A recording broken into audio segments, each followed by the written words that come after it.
upon a time and place between your ears, a magic land, yes and west, you'll find there. Your imagination is the place to start. Join us on a journey home to your heart. Storytelling agents in America. Welcome to our home, Storytopia. Asian American Storytopia. Once upon a time, Storytopia. Asian American Storytopia. Hi, my name is Nancy Wang. Welcome to Asian American Storytopia. Lots of stories and a lot of fun coming your way. So wonderful to see you here today. Let's get started. Hello, my name is Alton Takiyama Chung, and I'm Japanese Korean. I was born in Honolulu, Hawaii, and now I split my time between Honolulu, Hawaii and Portland, Oregon. My grandparents came to this country about 100 years ago. And now, here is today's story.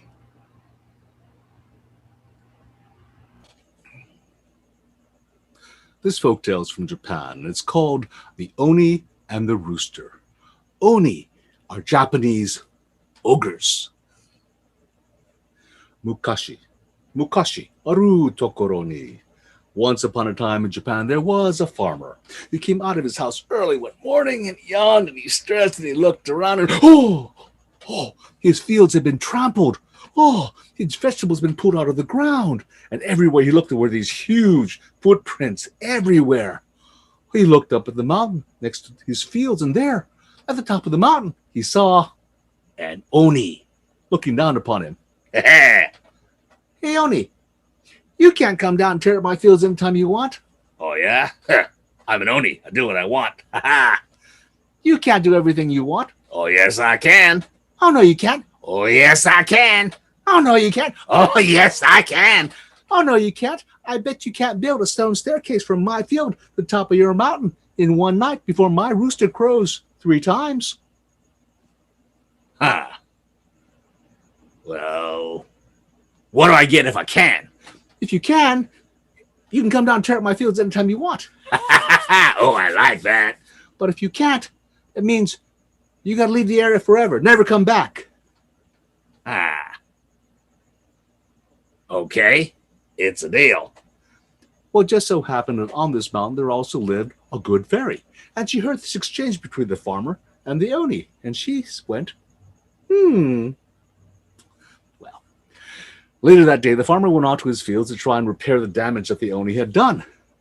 And that Oni came down off his mountain. He went up to the chicken coop of the farmer and cast a magic spell. Made the rooster go to sleep.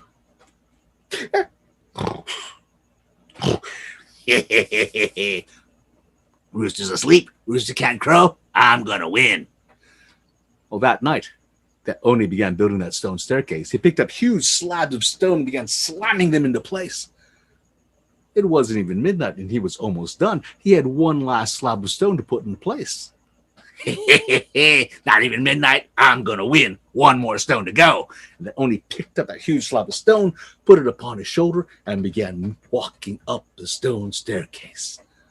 It was about this time that good fairy, she cast her own magic spell and woke up that rooster. Cookie cuckoo! Oh no! And the Oni began running up the stone staircase. And that's when the rooster went, cookie cuckoo! No! And he ran faster and faster. He got to the top of the stone staircase. He picked up that huge slab of stone. He's about to just slam it into place when that rooster went, cookie cuckoo! No.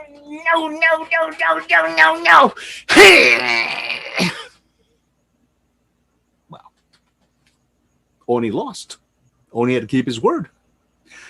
The next morning, the farmer came out of his house, and he yawned, and he stretched, and he looked around, and he saw this magnificent stone staircase going to his field up to the top of the mountain. He followed that stone staircase, and there, at the top, he saw a stone bench upon which he could sit and watch the sun go down any time he pleased.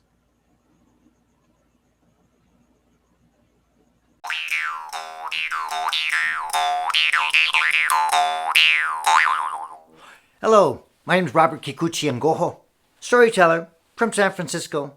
Half Japanese, half Filipino, American-born, Asian American. Oh, my ancestors? Yeah, they came from Japan and the Philippines well over 100 years ago. But as an artist, I wanted to learn more about my Asian culture. And that's why I traveled to the Philippines to learn about culture, costumes, instruments. This is called malong. Say malong. Malong is a tube skirt worn in many different ways in the southern island of the Philippines, Mindanao. And this is the hat called tubao. Say tubao. Tubao from the island of Mindanao. Mindanao. The instrument I came in with is a bamboo jaw-harp. Very thin, carved a special way. In fact, it's got decoration. See? All those curlicues? Those imitate the plant life. The okir, the fern plant. And this bamboo jaw harp can be in a musical style of language and music together. Sinka dunka megota. Come, let's play and swim in the music of the river. It's imitating the language. Things like Nintoka dipacha. Nintukatipacha. Nintukatipacha. Imatilak. Ipipini. Which means, where are you? Where are you? The lady with the beautiful face. When it's played through the kubing, it sounds like.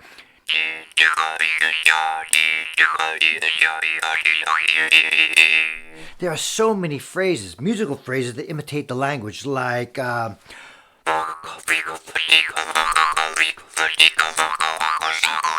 Pagagapuika batika, pagagapuika batika, makawako saguna. Wife, I'm gonna go to the field to farm. Please cook the rice. Or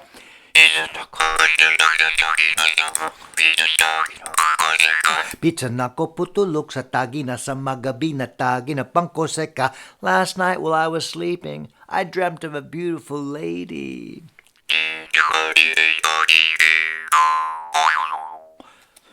Talking music. Apad from Mindanao, the Philippines.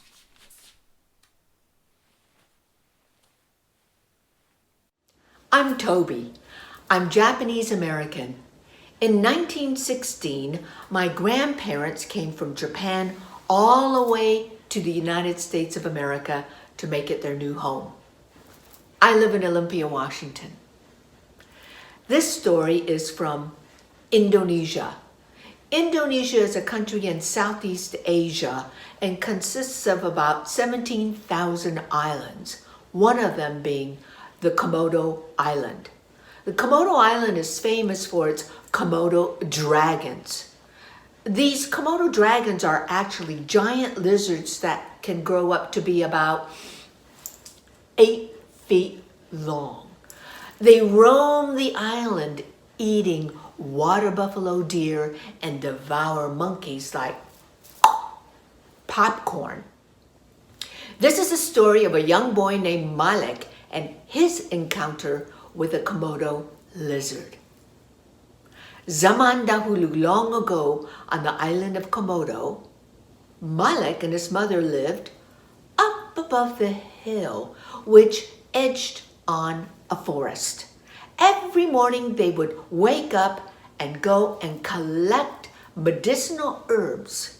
And when their baskets were full, they would go down back to the village to sell them. This particular morning, Malik got up and he went to the kitchen. Di mana mak? Where is mother? She's still in bed. Malik, I am not feeling very well. You go collect the herbs, and if I feel better, I'll come join you. Well, that's what he did. He collected the herbs, and when his basket was heavy, he returned home because it was evening time. Di mana mak? She's still in bed. Malik, sangat sakit. I'm very sick. You'll need to go get the dukun, medicine man. Tell him to come quick. Well, of course he was going to do that, but he had to take a deep breath of courage because, you guessed it, out there were the Komodo lizards. Nonetheless, he put on his leather belt with a pouch and he set off. Each step he took, you could hear the crunching sound of the dead leaves. But soon, he began to hear steps that were not his. And he stood very, very still. And then there was a Komodo lizard right behind him with jaws wide open. He closed his eyes. Please just eat me in one gulp. When he opened his eyes, there were the jaws right in front of him, blowing the breath of rotten meat in his face. What does he want with me? Hey, looks like there's something in his throat. I think he wants me to get it out. So he put his hand inside the jaws of that lizard. Wait a minute. That's not a stick. Yangini tulang. It's a bone. It's a bone from a deer's rib. Satu, dua, tiga. Wham! The jaws shut tight, and the long yellow forked tongue of the lizard came in and out. The lizard circled around Malik once and then skittered back into the forest. Meanwhile, Malik is getting all that yucky saliva off of his arm. He quickly started to run down the hill until he was at the dukun's house. Ba ba ba ba ba ba ba. Siapa ini?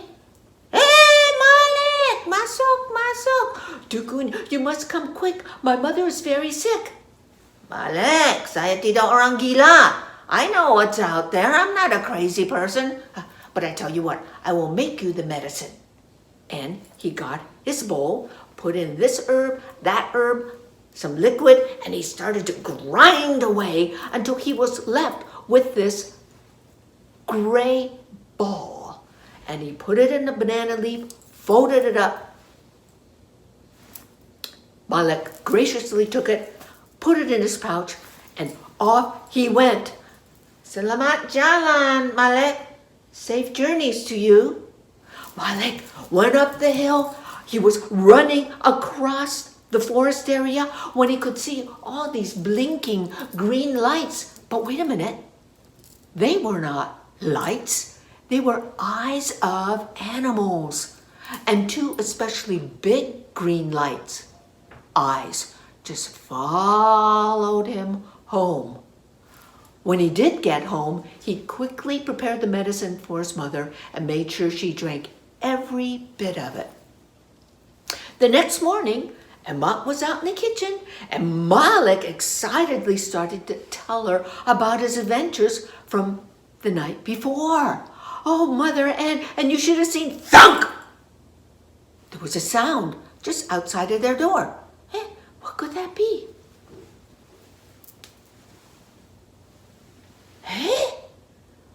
Deer meat. Why, this is enough meat to feed myself and Mother for days.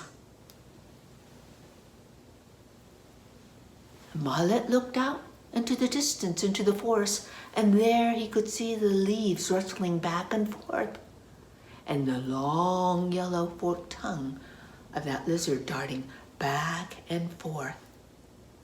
And from that day on, Malik and his mother never had to worry about food again. Terima kasih. Well, that's our program for today. I hope you had fun and learned something new.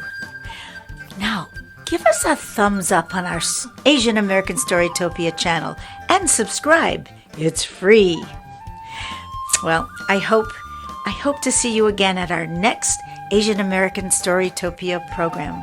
Until then, 再见. That's goodbye in Mandarin Chinese.